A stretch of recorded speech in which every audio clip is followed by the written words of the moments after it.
Ang luwang nung super mega cottage nila dito, mga boss.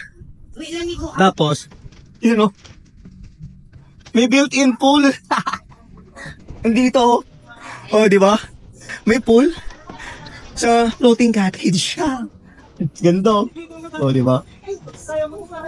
Ganda naman dito. Nasa luwang, oh. Ayan, ako ng crab, oh.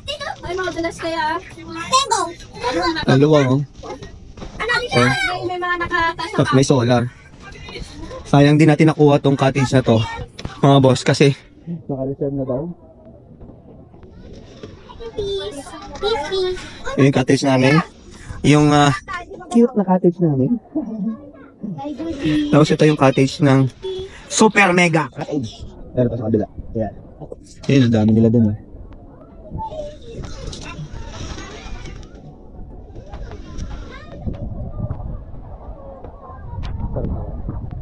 Sarap naman stay dito ng tambay dito ng buong araw. May nagpipictorial dun, eh. Tapos, ano, makulimlim pa. Sarap, nakisama yung araw. Sarap dito. Tara! Team de Kalidad! Punta tayo dito, Mama Ella, let's go! Boss Alfred, tara, pasyal tayo dito, Euro. Nakuha ko na contact number nila dito, kaya pwede na mamasyal dito.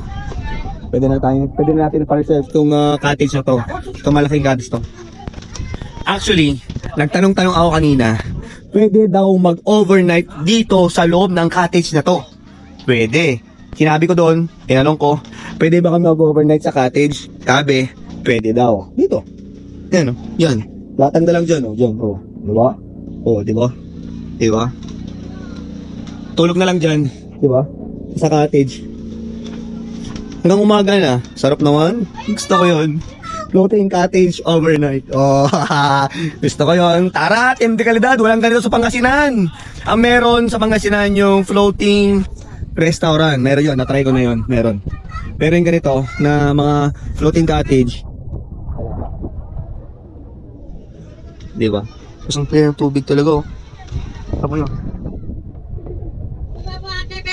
Ibig sabihin, ano? White sand.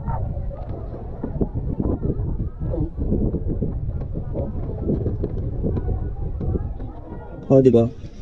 Ay, punta tayo doon.